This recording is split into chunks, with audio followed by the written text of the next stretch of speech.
Greetings from New York City. The Big Apple is where we are coming at you this week for some fresh editions of ESPN FC. And as I promised yesterday, the sights weren't the only things you were going to see on our show. We brought out the stars as well. Gareth Bale, the 5-time Champions League winner, is joining us in studio. We got rid of Ale Moreno because, let's be honest, he was a bit grumpy, even though it was his birthday.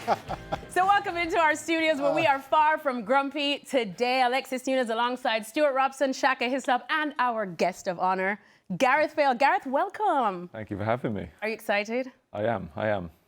You haven't heard the question yet. Yeah, you just wait. You're in the hot seat. I noticed you were admiring our graphics of you, and you were telling me that that's a fake Champions League trophy. I think it is, yeah. The real one has the star underneath, so that's obviously a replica. Oh, shame. These are things you just don't know. I don't think this is exactly why we have him in here. Sit in the hot seat and answer some tough questions. First one being Real Madrid, Gareth. What on earth happened yesterday? Yeah, I know it's tough, but I think making those two early mistakes is tough to come back from, especially against such a great PSG team. It was hard enough as 0-0, but to basically gift them 2 goals at the start was always a tough ask, and then you kind of have to really gamble with the game, and then it opens it up, and then it really plays into their hands. So, yeah, just not the great start that we wanted, but yeah, lessons learned, and I'm sure they'll grow stronger from it. And it was interesting because I think Xavi had said afterwards that if the second or the third goal didn't go in, he felt they could have come back, but let's be honest, it was looking cooked from the start. No, of course it was difficult, but I think, again, if you don't make those 2 mistakes, you feel like as Real Madrid you have a chance. So, yeah, and I said at half-time the next goal really does make a difference. Yeah, but also you have to remember the heat. Yeah. Again, you can say the same for both teams, but I think PSG have got that momentum, they've got that belief, they've got the know-how. I think Xavi's only been in the job 3 weeks. From what he wants them to do is going to take a little bit of time to implement, but I'm sure they would have learned from yesterday, and they'll take that into next season. And one of the big challenges, Kylian Mbappe coming from PSG to Real Madrid, who at the time were European champions. And again, similarly, a lot asked of him in terms of pressing or his inability to. I mean, what do you make of his tenure thus far? How does it change? When does it change? Kind of give him a lot of the pressure that he's been under, given who he is as a player? I think it's a difficult one because he's still scoring the goals. He's still doing good things. It's just they haven't won anything this season. I think at Real Madrid you're expected to win everything. So it's a tough one because he's still delivering on the pitch, but maybe he's not having those moments. So I guess it's now up to Xavi to find that kind of, blend of pressing and trying to get the best out of him and saving his energy for when you need him. So yeah, it's going to be a tough one. I wouldn't like to criticise him and say he's had a bad season because of the goals and everything he's scored. He's top goal scorer in La Liga. So it's a difficult one, but yeah, being his name, what you're expecting him to do, of course everyone's going to always expect more, and yeah, it's just a difficult one because they haven't won anything as a club. Can Xavi solve that conundrum of that front 3? I think if you look off what he did at Bayer Leverkusen, yes. And now he's arguably got better players to work with, and I imagine a bigger transfer kitty. So I would like to think Xavi has got the respect of the players, and the players will play for him. So I expect big changes, and I expect them to play the way he wants them. And if they don't, I don't think Xavi's scared to drop anyone. Just going back to your great time at the club. Now, PSG are talked about as being one of the best sides that have been produced for quite some while. Are they as good as some of the Real Madrid sides you played in when you won the Champions League, do you think, at the moment? I think it needs time because we won 3 in a row, we won 5 in 8-9 years. So, yeah, time will tell. Obviously, at the moment, they're in a good moment, but we could have said that about Man City a few years ago, etc. So it doesn't always keep materialising, and other teams do strengthen, and sometimes they poach your players. So, yeah, they're in a great moment. They're winning everything at the moment. They're playing fantastic. But yeah, I think it needs time to be whether you're considered one of the best teams of all time. And I'm sure over time that will materialise out. And I mean, we were talking about this yesterday, just analysing PSG as well. And we were saying that, about 5-6 months ago, even though they have names like Vitinha, like Dembele, like Achraf Hakimi, that we do know, they weren't exactly the household names like, say, you guys at Real Madrid or even some of the Real Madrid players now. But they've just transformed in the last couple of months. What's impressed you, I suppose, the most about PSG's transformation? I think the fact that they haven't got a superstar. Of course, there are players who are now playing better, like Dembele, who is the standout player this season for them, but they don't have those superstar players. They really do play as a team. Whether Dembele's out or not, someone else will come in and do just the same job. So I feel like they're not reliant on anybody in particular, and I think they do have a great squad, and they seem to all be going in one direction and doing that same thing. They're all on the same path. The manager's got them all working the same way, high press, all working extremely hard. And you can see, and I know everyone says that we made mistakes, but they also made Real Madrid make mistakes yesterday, which led to the goals. As much praise as we're now heaping on PSG, it was a very different story 6 or 7 months ago. And then all of a sudden, in big January signing, Kvaratskhelia on that left-hand side, a position you know well. Tell me about his role in this PSG transformation and how he's made them into the team, or how he's contributed to them being the team that we are appreciating today as opposed to 7 months ago. I think so. It was in a little bit of a way similar to me going to Madrid. It was kind of like the final piece of the jigsaw, maybe putting in. I think when you have great players, okay, it's just trying to get everyone in the correct positions, whereas he maybe was the final piece of the jigsaw in terms of the attacking threat. He gives them that balance where they have Desiree and Doué on the one side, they have him on the other, and then they're able to have that balance and go at other teams now. So, but again, I think Luis Enrique now has had time to build that squad. It's been, 2 years now since he took the job, and I think as a Real Madrid fan, we're hoping now will be the same with Xabi. Given time, it will take time, and I think hopefully next season you see improvements and we'll hopefully win titles. What about the 2 new signings for Real Madrid? You know, Alexander-Arnold coming in at right back, maybe right wing back, Howson the centre half. Will that improve things, do you think, at the club? Certainly improve the squad. Improves the squad, yeah. And obviously I played with Carvajal for many years, and I haven't played with many better right backs. So aggressive, the consistency over the years. So he's going to have a fight in his hands to get in the team, and I know he's obviously just come back from injury as well, Carvajal. So that will be an interesting battle. I think Howson definitely improves the centre-back position. They've got a few. I think Militao's had a couple of bad injuries now, so you never know how he's going to come back. Rudiger's obviously aging a bit. Alaba's had some injuries, so he'll definitely be warmly welcomed into the team. A bit of youth. Obviously, he needs more experience at that high level, but he seems to be a very good player with a lot of potential. So, yeah, I think two good signings, but I think they need a few more.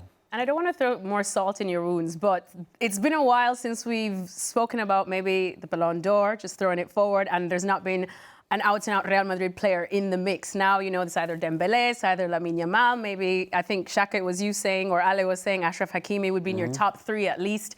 And we're looking at these PSG players. You feel like Dembele now feels like a front runner, or if PSG win this whole thing? Yeah, I think so. I think you also have to look what the teams have won. I think everyone obviously talks about individuals, but I think if you're winning those trophies as well, you're winning the Champions League, obviously they've won their domestic treble. If they win again the Club World Cup, it's hard to see anyone else from the season he's had, and he's transforming them into trophies as well as the season he's had. It does make him the front runner by some way, in my opinion. So far out. What was kind of cool too is that, of course, you were playing with Xabi Alonso there. Yeah. So obviously my first season was I think his last season. Then he went on to Bayern. So had a very good season with him, and obviously you could see he was going to come on to be a manager, and you could see how passionate he was about football. He was always out on the training pitch. He was passing, warming up before everyone even came out, and he was just, he's very meticulous about everything and very demanding. So, hopefully he'll do a great job now at Real Madrid. Now, you, of course, got to play alongside some unreal players, but we do have to speak about one that's still very relevant now. We were talking about him yesterday, and, of course, with Real Madrid bowing out, we know it's the last time we were seeing Luka Modric in that shirt, and he's easily one of my most favourite players to watch. Just the football brain on him, too, is next level. But for you, just talk about the legacy that you feel he's leaving behind and what it was like just to be in his presence, too. Yeah, no, so I actually played with Luka the most in my career because we were at Tottenham for 4 years together and then at Madrid for, I think, 9 years together. So, what an incredible footballer. The first time at Tottenham, he was so small and I was still young at the time, but you just never thought he would be able to keep up with Premier League kind of pace. And then he got the ball, dropped the shoulder, just kept everybody away from it. And he's just got better and better. I always call him a fine wine, just keeps getting better with age. So, Yeah, And even, incredible. he was still having an effect on Champions League games last season before. Yeah, and I think he could probably arguably still keep playing, but obviously I think Madrid want to obviously take the younger players on and carry on. Otherwise, he's kind of holding a spot back. But an incredible player, not just for Real Madrid, but just for world football. And it was a pleasure to play with him for all those years. And that midfield as well with, Casemiro and Kroos. Midfield that was. Yeah, no, it was. We had an incredible team. I had to do something the other day and basically say your best 11, and it was our Madrid team. From front to back. Yeah, literally front to back. So. Who did you have in goal? I actually changed that to Courtois, but I could have chose Casillas. But it was a toss-up between those. I'm sure you might have an opinion on that. I'll be torn too, to be honest. Yeah, I mean, Casillas at his best was as good as they come. Yeah. Mourinho might have thought different. Well, yeah, doesn't he always? I mean, again, just kind of going back to that Real Madrid midfield, and a lot has been made of Toni Kroos's absence, more to the point. Yeah. What was it about him and his game that made that midfield tick, that makes him such a big miss for Real Madrid now? I think just that composure on the ball, it keeps the game ticking over, and it's not just the passing, but it's the passing forward. It's not just going side to side, making things look pretty. Then we'll pick the pass, and he will set the players on their way. I used to speak to him all the time, and me about making runs and where to play the ball, and to make sure as soon as he turns, he loves to pass the ball forward. So it was just he's obviously going to be a big miss for anyone. He definitely could have carried on playing, but he's one of those that likes to bat out at the top, and obviously winning the Champions League and leaving was probably the perfect time for him. Going back to you, we see all left-footers now play on the right-hand side. When you first played at Tottenham on the left wing, you played on the left-hand side. What was the transition to go and play on the right-hand side? And were you one of the first players to do that? I think I always felt like I could cut in and score more. So that was my reason for wanting to do it. And I know I could still go down the line and stand up across on my right foot. It was bad, but it wasn't that bad. But just having that choice to come inside and shoot and score. You were one of the first goals. to do it, weren't you?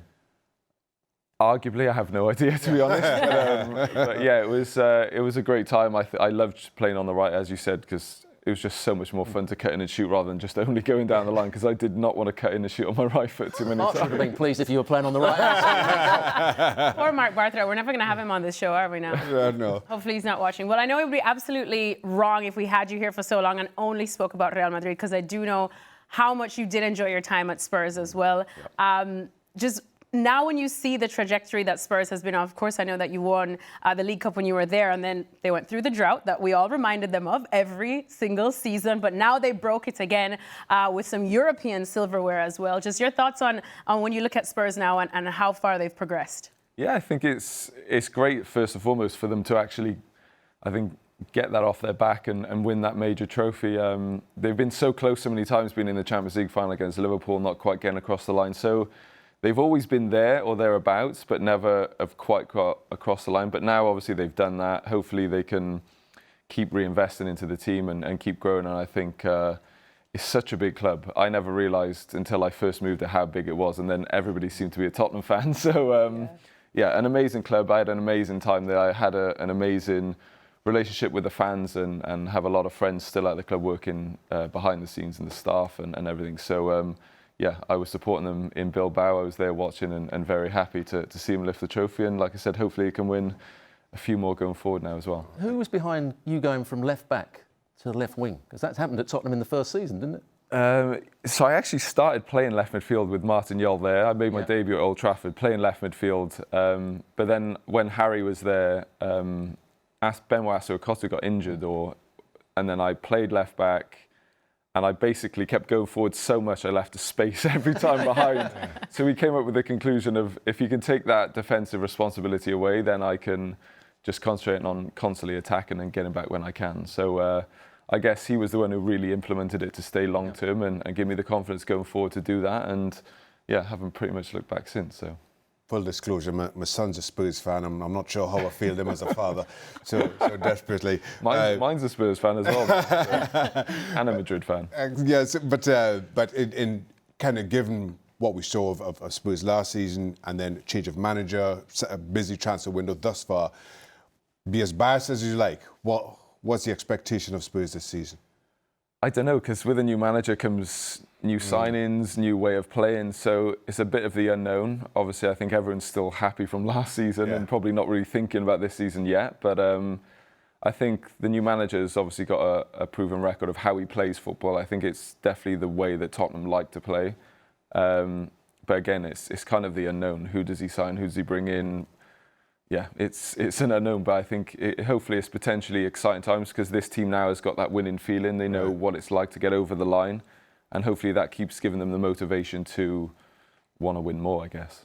We've talked about Spurs, we've talked about Real Madrid, we have to talk about Wales. Yep. Yes. Do you think your peak, maybe I'm wrong, around about the European Championships in France when you got to the semi-finals and you were running games almost single-handedly? Yeah, that's when I felt my best, to be honest. Yeah, I was definitely probably in my peak then, coming off Champions League win and going into that finals. I think, yeah, we just had a laugh. We had a blast. Qualifying was the hardest bit for us because we hadn't done it in so long. But to get over that line, and then we went with zero expectation and we just had fun, and we all chat about it now when we get together and just how much fun it was. We literally didn't take it serious at all and just went out and played each game, took it each game as it come, and just, yeah, tried to do as best we can.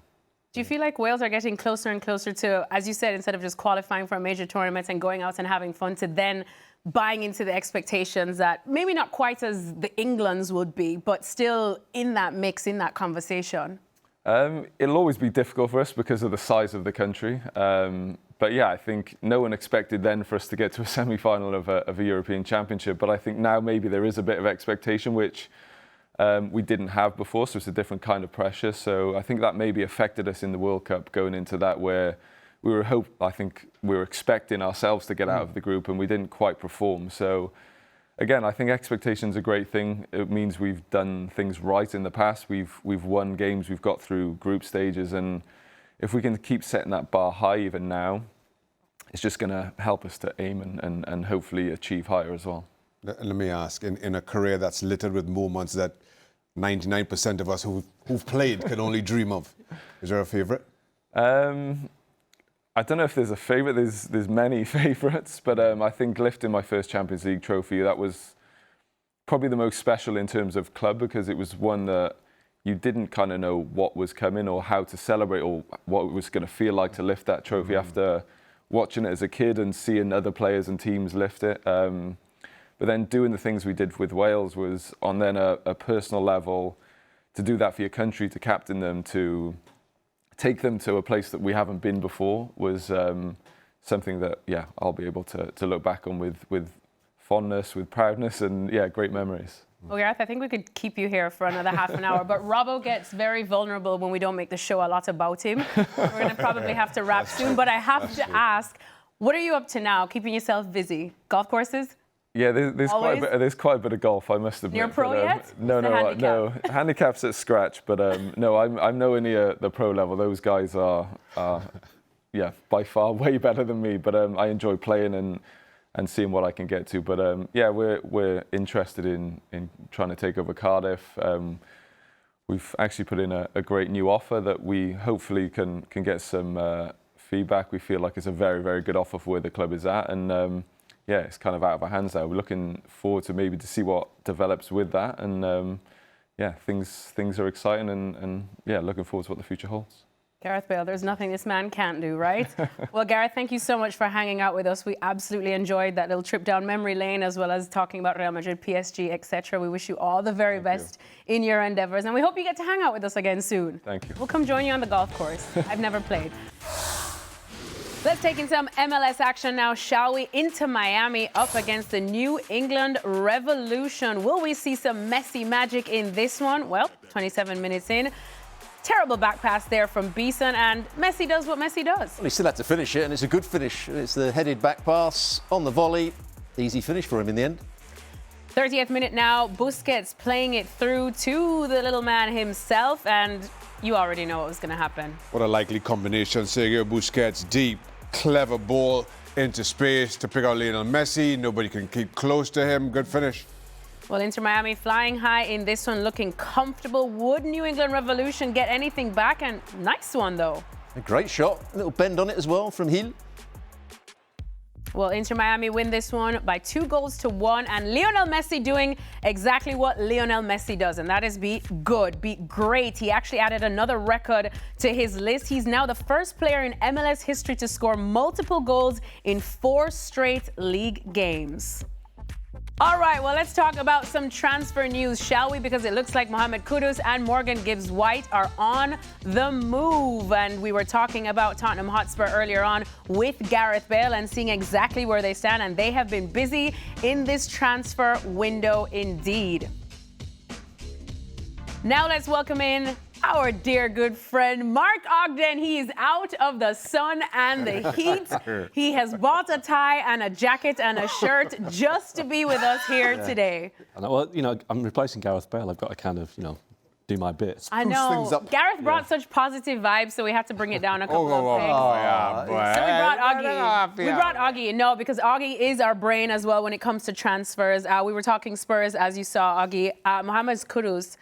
This is looking like a good deal, official already. Well, Kudus is done, and it's upset a lot of West Ham fans because he's one of their favourite players, and to go to Tottenham if you're a West Ham player is not a sort of thing you do. But Spurs have signed him. It's an interesting signing because I think he had an up and down time at West Ham last season. I know, Robbie, you thought he was one of their best players. I think the first season was fantastic when he came from Ajax.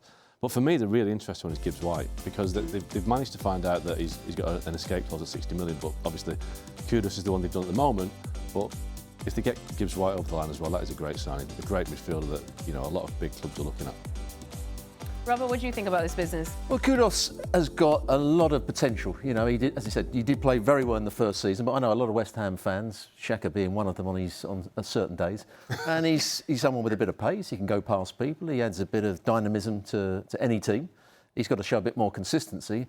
And like Oggy said, if they can get Gibbs-White, he's an outstanding player. He's somebody that is really good on the counter-attack. He can play in a wide area. He's mainly a number 10, but he's got good skills. He can see a pass. And it's a worry for Nottingham Forest. If you sell Elanga and you also sell Gibbs-White, that's a bit of a problem for them, but that's good for Tottenham.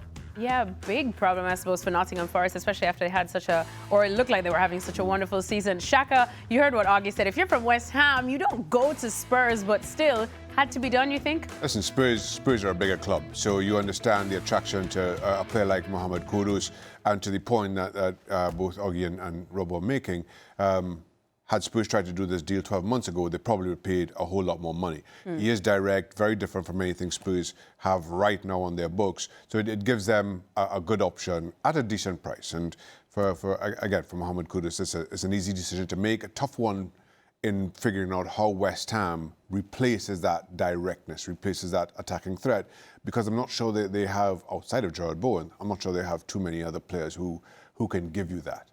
I mean, Gibbs-White is a classic example of what the Champions League means to players because they were so close to Nottingham Forest to get in the Champions League. And had they got in the Champions League, I'm pretty sure that he wouldn't have left Nottingham Forest. But now they're out of it, and Tottenham all of a sudden finished, way down the table, won the Europa League. They're in the Champions League, and they can attract players like Morgan Gibbs-White. Not so long ago, Man City were looking at Gibbs-White. That shows the calibre of player he is. And I'm really surprised that, with due respect to Tottenham, a bigger club than Tottenham haven't come in for Gibbs-White, because I think he's a really good player. He does every job you could imagine in midfield. He can run, he can pass, he can tackle, he can score. So Spurs are getting a really good player if they can get that over the line. Well, if you're Arsenal, you're probably looking at the business that Spurs is doing now in the transfer window and thinking, anything you can do, I can try to do better. And word is that the Gunners are in it for Noni Madueke. They didn't have to go that far for that one. Augie, what do you think of this and the likelihood of it happening too? Yeah, that'll happen. Again, Chelsea need to get some players off the books now because they've signed a lot of players again this summer.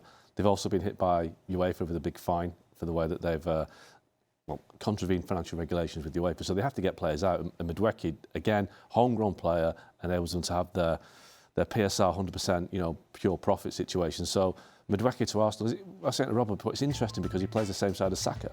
So where's he going to play? At his best, he plays on the same side as Saka. Chelsea have played him on the left, but he's not been anywhere near as effective on the left-hand side. And that's where you'd expect Arsenal bought him for, to not replace, but be a competition for Martinelli. And the issue with Arsenal fans right now is I'm watching what they're saying on Twitter is they've signed Zubimendi, they've signed Kepa, they've signed Norgard, they're signing Madueke. What about the striker? Because it's all about getting a striker now. They do like Carreras at Sporting Lisbon, but it's not happened yet. And they're spending a lot of money on players that weren't the priority. We're hearing about Rodrigo as well as potential. I think that's unlikely considering what they've spent. But Gyökeres is the key. They have to get a striker in. They looked at Sesko. Gyökeres is the guy. So what's gone wrong? Because Jules Laurent was saying that it was almost done about 3 or 4 days ago. Yeah, it's going to be done. It's only a case of nuts and bolts and all that sort of stuff. I think what happens is when Premier League clubs are involved, I think the clubs that are getting rid of the players just think, well, Premier League tax, let's try and get a bit more, because they know that Arsenal are desperate for a striker, Man United are desperate for a striker. So the clubs that are getting rid of these players think, well, we'll push the button because we can get another £10 million out of these clubs because they are so desperate, and also they've all got a lot of money. We're seeing it with Man United and Mbumo now. That's been going on for about a month. I was told, 3 or 4 weeks ago, it's £3 or £4 million apart, it'll be done. And it still hasn't been done because clubs that are getting rid of centre forwards or goal scorers know that goal scorers are the players that everybody wants. Will Gyökeres go to Arsenal, do you think? I think he will, yeah. He wants to go there. It's a deal that can be done, but these deals just don't happen quickly, do they? All right, well, let's move on now. Still talking about Arsenal, though, because word is that they are very interested in a certain Rodrigo Goes, who's at Real Madrid. Unfortunate situation for the Brazilian. We know he's looking like surplus to requirements, especially the news coming out of Madrid is that Xavi has let him know that he is not exactly a part of his plans going forward. Shaka, is this a player that Arsenal definitely should go for? Listen, I think a player of Rodrigo's quality, of his experience, of the things that he's won, he'd be a welcome addition to Arsenal. The big question does become exactly where does he play, where's his best position in terms of who Arsenal already have, how they line up, how Mikel Arteta makes them adjust. But young enough, certainly talented enough, and being surplus to requirements at Real Madrid, I think he's an attractive talent. For an Arsenal, though, it's either Madueke or Rodrigo, surely. You can't have both the players because then you get too many players. Well, saying that, we've kind of said that about Arsenal and Mikel Arteta for quite some time. How many similar players are they going to sign without signing that striker? No. Whether the Gyökeres deal gets done, that need has been there for the last couple of seasons. Outside of that, even though you're signing talent, it's a lot of pretty similar talent, and this just kind of goes down that path again. Any chance to Arsenal, Woggy? I think it's unlikely because of like you said, they brought in Madueke. We're hearing Chelsea maybe. Chelsea like a signing, don't they? Liverpool has been mentioned as well. Yeah. I mean, I just wonder with Rodrigo when it's a situation that Xabi Alonso has been told that we need to get some players out this summer. And he's the obvious one because they're not going to get rid of Mbappe. They're not going to be Vinny Jr. I think Gonzalo Garcia is a kid that's come through. They give him a chance, and he will play the Rodrigo role for the next couple of years. He'll play wherever they want him to play because he's desperate for his chance. I think Rodrigo's developed beyond that, but he's just not the big name that the other two are. And it'd be a case of, well, you're the easiest one to get rid of because I don't want to get rid of those two. I mean, we've been talking about Rodrigo for a long time now, of course, Robbo, at Real Madrid, and we know the quality he is. Do you just feel like he's just not taking his chances when he has given them? Or is he a little bit hard done by all the other big names that have been brought in? I think he's been hard done by it. I don't think he dominates games quite enough. You see, he'll have good games. He'll go past people, he can get crosses in, he can play in all sorts of roles across the front. And when Vinny Jr. wasn't playing, he'd go and play on the left-hand side, and he'd play better out on the left-hand side. Like most, and Gareth Bale talked about it, most players like now coming in on their favoured foot. He's playing on the right-hand side when he's usually playing for Real Madrid. He hasn't affected enough games, enough of the big games. So that's probably why they're allowing him to go. But he's a good player, and I think he's a bit hard done by. I think Rodrigo's an outstanding player, and I thought you saw that a couple of years a couple of years ago in particular, and maybe one along with quite a few others who were now maybe got the praise that they deserved in that Champions League winning season, and then all of a sudden had to try to adjust and to Mark's point, kind of given the two big names, Mbappe and Vinicius Jr., having to play in a position that he doesn't like, and always kind of the third wheel. And so last season wasn't anywhere near as good as you would hope or you expect, given what we saw from him 12 months prior. So it's a difficult one for Rodrigo because they aren't going to leave the other two out. Those two are going to play. And then, so what do you do with him in that regard? And given, as I say, 2 years ago, you just wonder if he's not also thinking, let me just stick this out, see where it goes for a little bit. Yeah, shame for Rodrigo because I do definitely respect him as a player. He always comes up with a clutch goal sometimes when Real Madrid has needed it. And as you said, I feel like he's just gone underrated there. But sticking with Real Madrid, I guess it could be out with the old, in with the new. And they also have signed a new player, Alvaro Carreras, for 50 million euros coming from Benfica, Augie. Tell us more about this one. They finally get their left back. This is a really interesting story because a year ago he was at Man United, having had a loan spell at Benfica, and United sold it to Benfica for £8 million. Basically a real bargain signing, but within that deal they had an agreement that if he played well, they would monitor his progress and they could sign him back for £15 million in January. Now, United looked at him, decided not to re-sign him in January and sign Patrick Dorgu instead, who's had an up and down time. Yeah. What did they pay for him? They paid, I think, close to £30 million. Right, okay. Now, 6 months later, Alvaro Carreras has gone to Real Madrid for £50 million. So, Great business by does United that say once that again. Man United are overspending on Carreras, or have Man United messed up? I'll leave that until next season. I think we know what the answer is. Man United have messed up, surely. I don't know too much about him, but Oggy obviously knows more about him than I do. Real Madrid, that's one of the positions that we talked about, a left back. You know, Mendy's he's good, but is he top class? Well, Fran Garcia, is he a left back or a left wing back? He had a loan spell at Preston the year before Preston North End of the Championship. You're selling him? The year before. Okay, you're selling him. And I was told that he was really attack-minded, a bit like Trent. So that if they're having 2 attacking fullbacks, that gives you an idea what Alonso wants. But whether he will get in the team to start with. But it's a big feat to put you on the bench, isn't it? It certainly What is. do you think? Oh no, it's a needed position for Real Madrid. They had to address that. Did some business on the right hand side, even with Carvajal coming back, so you understand that left back was always a need, and we see how Carreras fits in. We see how it all works out. We just said that he's 6'2", so almost as tall as Xhaka. No, not quite. Not quite Xhaka. All right, well, that shortly came now. It's time for some extra time. And we've got Augie in. Look how happy he is. I've never seen him look this happy before. I'm in New York. He got makeup today. He got a new Hugo Boss tie that cost $250, I believe. No. He got a new blazer. He's Wasn't that your school blazer? You went to school. Still fits me. Still fits. That says a lot. All right, shall we get into some questions? First one, Xhaka, has your opinion of the Club World Cup changed?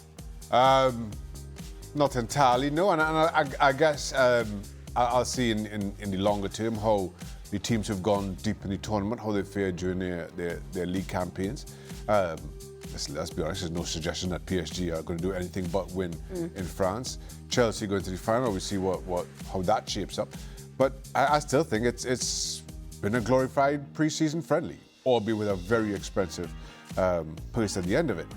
But still, I think most teams have approached this as exactly that. Well, Shaq has been able to enjoy it from a comfy, air-conditioned studio, but Augie and I have been in the trenches. I was in the trenches a lot longer than he was because he only came for the big I was in the knockout car rounds. park, the hot You were in the car park, which you know I've been chilling in. But Augie, how have you been enjoying it? What do you think about it? Is your view on it as positive as Shaq's? I mean, look, I think it's been a real kind of wake-up call for the World Cup next year. A lot of things that, us Europeans were probably not aware of in terms of the weather. And I don't mean just the heat, but the disruption. We saw, MLS game last night, cancelled because of the weather.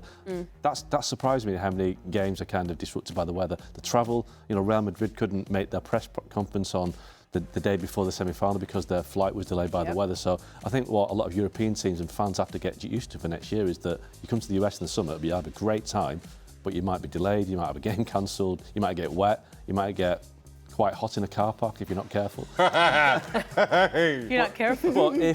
But But not everybody coming to the World Cup will be as white and pasty as you. No. Exactly. No, that's true, yeah. Some of us can handle the heat. Have a holiday before you come here and get some sun. But if PSG win it, I think that will make it a better tournament because they're the best team in the world. I think we need the best team in the world to win the Club World Cup. And Robert, what do you make of it? Because, of course, we were speaking off camera to Gareth Bale, and he mentioned that he felt the heat too. And, of course, he is from Wales, but he said he would never in a million years want to play in this. In my view, there's too much football, and it's a tournament that has been thrown in. But what I was surprised at, from afar, I thought the teams would be playing at half pace. I thought they'd play first teams, they'd play a lot of reserve players and the squad. That hasn't been the case. The games that I've seen, and I've only seen the last half of the tournament, I think they've been very competitive. I think there's been some good football played. And when they've scored goals, you can see the players have enjoyed it and wanted to go on. Probably there's a money incentive as well. Of course there is. But I think it's been better than I thought it would be. So, my thing with that is, what players are like. As much as we say this is a pre-season friendly, you put 11 of your best players on a pitch. They go. You're going to, we were no different it's than the same as any training session. Exactly. We would play as hard as we could. Now, and why I say it, I think time will tell.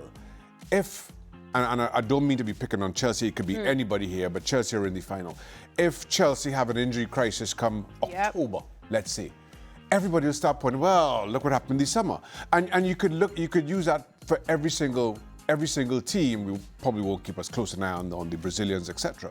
in this tournament. And then you start questioning, well, was it really worth it? If Chelsea, I don't mean to be picking on Chelsea, it could be anybody. Because you don't want to say it about PSG, because we've been loving their football. If Chelsea miss out on a Champions League spot, for argument's season at the end of next season, then all of a sudden it's, oh, well, was it really worth it? Was the 100 million worth it? You know, those are the questions I think, again, time will tell. The hard thing for the coaches and the sports scientists will be, how do we treat these players now? The Chelsea players, the PSG players, the Real Madrid players.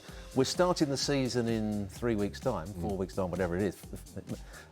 How are we going to give them rest? Yeah. Are we going to give them light training? Are we going to give them a couple of weeks off and then go to a normal pre-season? How are we going to treat these players? And that's something they haven't had to do with the club sides for quite some while. And there's a World Cup at the end of the season, which is of course a big thing. It's you know, a lot of players. The thing. Exactly. You know, 6 months out, players were thinking, I'm going to get fit for the World Cup. But if they're still wondering when they're so it goes back to my point. Too much football. Absolutely. Absolutely too much football.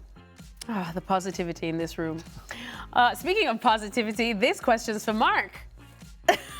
What advice would you give to an aspiring young sports journalist? Oh, I love this.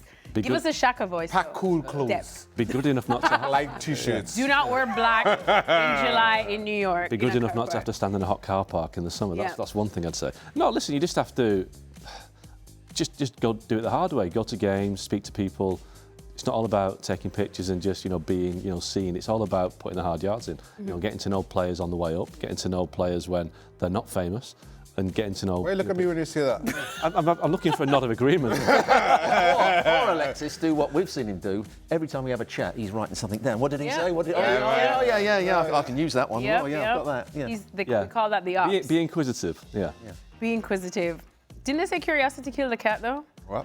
Well, cats have 9 lives. But I don't know if young aspiring journalists do. Dun, dun, dun. All right, I skipped a question, so we're going to go to it because this one is for Robbo and Shaka. And he says, please ask Robbo and Shaka if either of them have played against a team that left them feeling completely inferior during the game like PSG's recent opponents, Real Madrid, probably feel. I've done that many a time. I mean, again, we... For club or country? Both, really. Listen, we've spoken about Manchester United of old, incessantly. Yeah, of old. What a wonderful time that was. Of old, incessantly. And there were times that you play against them and you walk on the field and you're thinking, you come on the tunnel, you're thinking, I'm up for this here. I'm up for this today. And then about 15 minutes in, you just realize, blow this off, ref. They're going to win. Handsomely. Let's just call it. There were those teams. At the Arsenal with Thierry Henry, we were discussing Arsenal of old. I mean, they deflating when they in full stride. There was a game, and we're talking with one of our producers, who's an Arsenal supporter. When I was quite young, probably 18, Liverpool were always the best team. Stevie's Liverpool? I'm not sure he was there then, but I don't think he was in the team. And Liverpool were the best team, and we had some good players, and we thought we were going to compete. And it was the start of the season, about the third game of the season, second game at home, boiling heat, and they just passed us off the park. We were trying to run and close people down. Doug Leash and Rush were at their best. I think Souness had got, it might have been Molby in midfield. They had Lawrenson and Hansen at the back. They just took us apart. And they only won the game 2-0, but we never got close to them. And that was when you came off the field and thought, we might have a problem here. Yeah. I remember watching Man United against Barcelona Champions League final 2011, and that for me was just that was. And I remember Ryan Giggs telling somebody the story that at 80 minutes, Gerard Piqué was sprinting past him deep into the United territory, thinking this guy's a centre half. Yeah. They played 80 minutes. I can't move, and he's just flying past me. Who was the Korean that they always used to play in those big games? He was going to Park. outrun Barcelona. Ji-sung Park. And I can remember watching him thinking, oh my goodness, I just can't move anymore. I've done so much running, chasing the ball, and I never got near it. They were unbelievable. Yeah, that Barcelona, don't think anyone could get near them. Next question, Robbo, did playing abroad ever cross your mind, or was it always England for you? Well, no, it didn't really cross my mind. It was always England. I certainly wouldn't have been able to play in heat because I didn't like the heat. And at the time, there was also, I think, a ban on English players, or English clubs playing abroad. So English players didn't really go abroad. Kevin Keegan did. Tony Woodcock, who came back to Arsenal. A little bit later on, people like Haitley and Ray Wilkins and Souness went to Sampdoria because Italy was the place to go. But it never crossed my mind at that particular point. But even then, that was pre-Bosman, so there was the old 3 foreigners rule for clubs. Yeah. So there was not a lot of exchange as you see now. And there was not many foreign players. Because you were allowed, I think you were allowed 3 international players. Tottenham were thought of as very fashionable because they bought Ardiles and Ricky Villa to Spurs. Yeah. And that was a massive thing. And my first season at Arsenal, we bought Vladimir Petrovic, who was the Yugoslav international, who was magnificent, but they couldn't get a work permit for him. So he couldn't play until Christmas. He didn't play very well until the final 3 games when Terry Nilidora decided to give him back. So, there wasn't too many foreign players playing in the English league at the time. All right, thank goodness times have changed. Next question. This one's for Robbo and Mark. So weird when people call you Mark. I keep going, who? Augie. Robbo and Augie, what is your favorite American food? Oh, boy. Oh, dear me. Favourite American food? What qualifies as American food? Yeah. Let's start there. I tell you what Augie does not like. A Philly cheesesteak, because he was in Philadelphia and I went and I researched. I went and I researched the best place to get it. I've never even been to Philadelphia, and a friend gave me the recommendation. I sent it to Augie and I said, Augie, go here, because he said he was bored. And he said he had just finished a Soul Cycle class, and why would he want to clog his arteries? Yeah, okay. You've killed me there. You gotta try it once. Everything clogs your arteries nowadays. A Hershey bar. I like a Hershey bar. Oh. Would I like to say that? Sure. Of all the American food you've tried, You can New say York whatever pizza. you want. Yeah. See, most of the food I've had since I've been here has either been, we went to an Argentinian stroke Italian restaurant, which Yeah. nothing American about Nothing that. American We did about tapas Spanish last night. tapas. Yes. But one thing I will always have when I'm in West Hartford is a clam chowder. Oh, a New England clam chowder. That's fire. Oh my goodness, that is fire. just fantastic. Augie, a Hershey bar? Yeah. Of everything you've tried. I have got a sweet tooth. And that's why I've got a Soul Cycle. That's how he stays. That's why he has to take his teeth out at night. Wow, a Hershey bar. That's unfortunate. Yeah. Anyways, I was trying to throw something else at you, but probably not. Final question, Robbo, which city is easier to navigate, New York or London? And have you ever tried driving around New York? Many years ago, when it was the Confederations Cup and we were doing it from Bristol, Connecticut, we had a couple of days off, and a Brazilian journalist, I can't think of his name now, and I decided we had a couple of days off, we'd drive to New York. Not the best idea. First of all, I got stopped by the police for driving on the wrong side of the road? No, not the wrong side, in the wrong lane.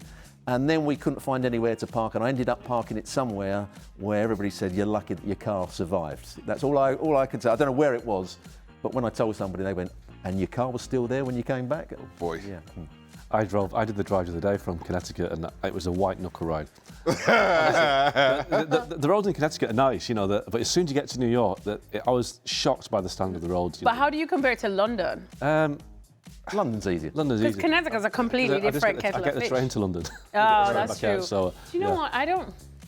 I would say I find New York easier to navigate. I think London has a lot of... The question wasn't for you, it's for me. No, but I'm just saying, because as someone who's driven in both, I feel like London has a lot more narrow, older streets. And when you go on them, you're just like, oh, Lord, this is... You're not supposed to drive then, though. Well, the sat-nav put me there. Whereas New York, at least, there has the big motorway Well, I would highway. say in America, I'm driving from Boston to West Hartford. It says speed limit 55 miles an hour. There's not one person. Yeah, nobody driving does at that. 55 Nobody miles. does. No. Yeah, nobody does. I looked at I'm thinking I'm having to stay going this speed just to keep up with everybody else or keep out of everybody else's way. And I'm doing 75. So instead of 55. What's that about? Yeah. Robbo's got the need for speed. Apparently it's just a suggestion. Just a suggestion. Not easy to say. I'm just a suggestion. Yeah, that's just it. A suggestion, just a suggestion, just a suggestion. Yeah, so that's... Slightly. now I know. Now you know.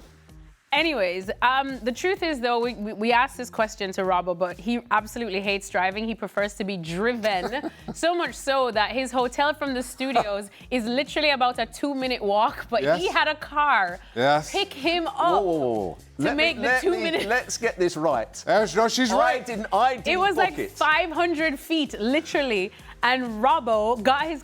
I moonwalked to the hotel faster than Robbo got there. Shaq and our producer, Pete, got to the hotel before us, but I must say... before you go on, who got the benefit of that car? I got the benefit. It was raining. It was Because it raining, started- and she didn't want to get her hair wet. I didn't want my hair to get wet because it was so beautifully done And by you're the girls hammering here. Robbo. Yeah, it was you. goodness. I was going to walk, and you went, no, let's stay in the car. Oh, boy. And do you know what the drive I took also us- said, should we give Ali a lift? You went, no. Look just at that. She's Robbo in the can't back even seat. carry his own suitcases. He has to have people do it for him. Oh, boy. This is what happens when you're a Stuart Robson. Yes.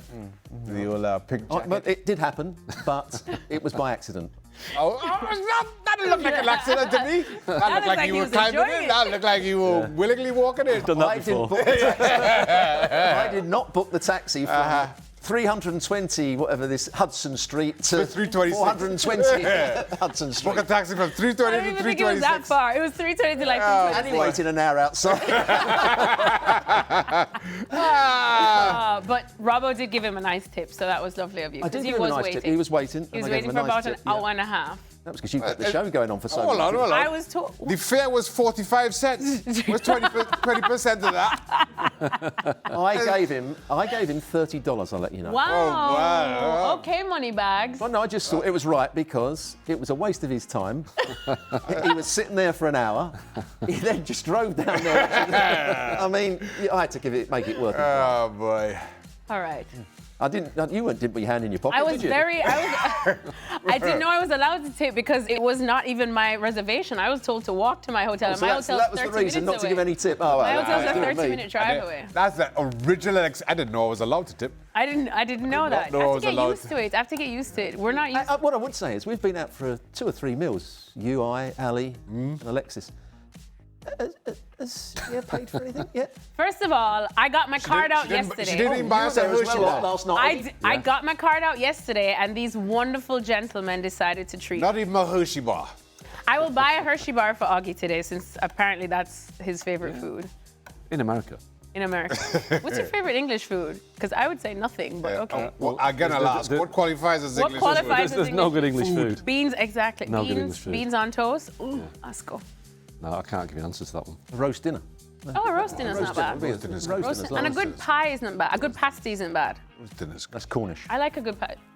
It's in England, Cornish isn't pasties. it? But it's only a little area. Isn't Dan Cornish? Yes. Well, there we go. Dan Thomas, he's going to buy us some Cornish Obviously, it pasty doesn't soon. build you up, does it? No. All right, well, that's pretty much it, Augie. Thanks for joining us Pleasure. in studio. You look cold.